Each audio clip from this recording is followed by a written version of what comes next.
Hello everybody, we are going to do a draw and tell story and its title is No Pets Allowed. How many of you would love to have a pet at home? I see a lot of animal lovers here, but how many of you really have a pet at home? Do you know how lucky you are? In our story, a lovely girl named Rosie, just like many of us, longed to have a pet. In fact, that was her dream and it was her only dream.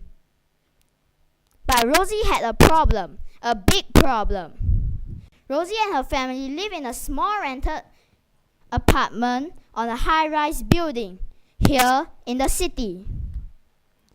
One day, Rosie noticed that her mommy was in a very good mood.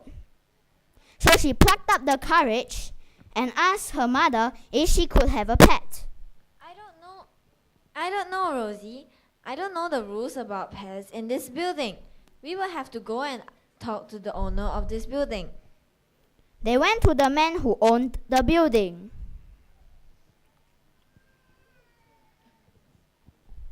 I don't know, Mrs. Wong. That doesn't seem like a very good idea to me. If you see those plants growing along the corridor, if your girl gets a cat, your cat will make messes in the dirt, and if she gets a dog, the dog will dig up the plant.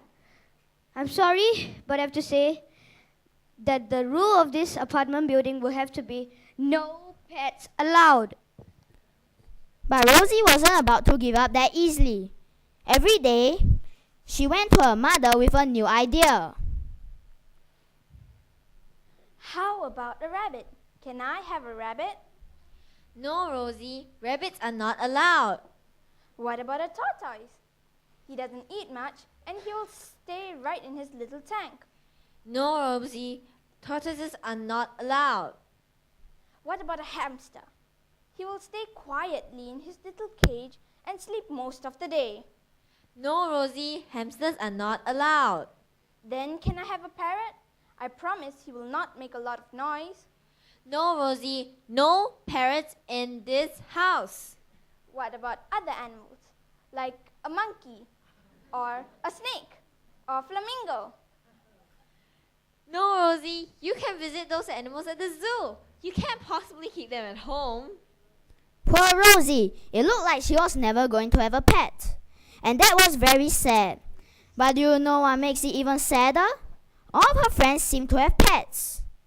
Every time she went out to play or went for a walk, she would bump into one of her friends and that friend would have a pet. One day, she was returning home from school and she met her friend, Maggie, walking her dog. Another time, she was in the park and she saw Christopher playing with his parrot on the bench. When she passed by the grocery store every time, she would see Sarah walking with her Persian cat. If she walked past the playground, she would see Michael running after his rabbit on the grass patch. All of Rosie's friends had pets, and she did not have one. Can you imagine how she felt? One hot afternoon, when Rosie was running errands for her mommy, she found something round and shiny lying in the drain. She bent down slowly and picked up the $1 coin. She placed the dollar carefully in her pocket and ran straight to the pet shop.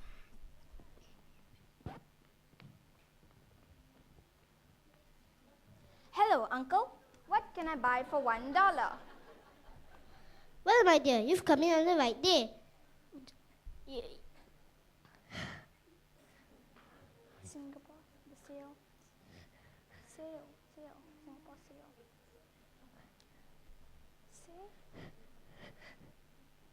Well, my dear, you've come in on the right day. We're having a super sale today, and for just $1, you can buy this beautiful tropical fish. On top of that, you're having this glass bowl for free, so your fish can live in it happily. How does that sound? Rosie knew that pets were not allowed in the house. But this was a very tiny fish, and it was so cute. It was looking up at her with tiny bright eyes. And Rosie was very certain that she heard the fish calling to her, "Buy me, buy me, Please bring me home." She could not resist the tiny voice. She played the dollar happily and took the fish home in the glass bowl.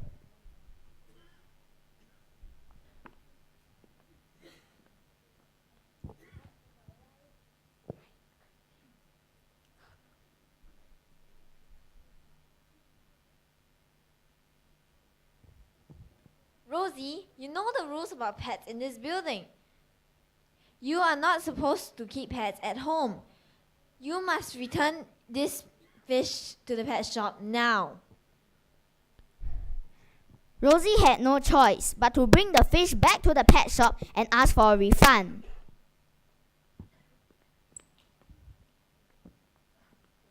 Hello, Uncle. It's me again.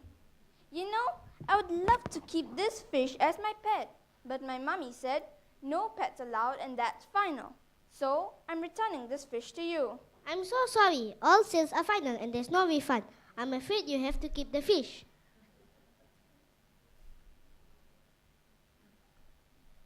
What was Rosie going to do? She couldn't keep the fish. She couldn't return it to the pet shop. She almost threw the poor little fish into a big drain. But she knew that the tiny fish would be eaten up by bigger fishes in the river. Eventually, she came up with an excellent idea. She took the fish to her friend, George, who had a big aquarium with lots of small tropical fishes. Rosie placed the little fish carefully into George's aquarium. Goodbye, little fish. I'll visit you whenever I'm free. Not long after that, Rosie's parents bought a big house in the suburbs. They packed all their stuff, loaded them onto a big truck, and headed off to their new home. Along the way, Rosie kept saying to herself, Maybe I'll get a pet soon. Maybe I will get a pet now. But when they got to their new house, Rosie's heart sank. There were plants and flowers growing outside the house, and more plants were growing in the garden. Rosie wasn't too hopeful, but she decided to ask her mommy one more time. Mom, do you think I can get a pet now? Why, Rosie? Yes, of course you can have a pet now. We are in our own house. You can have any kind of pet that you like. Yay! Oh, Mom, you're the best. Thank you. As she discovered something neat about this new house, there was a river running a few meters away from her new house. In that river, Rosie found something that she thought would make an excellent pet, and she took it home. Do you know what she found? That's right, she found a baby crocodile. Do you think her mother would let her keep it? That's the end of our story. Thank you.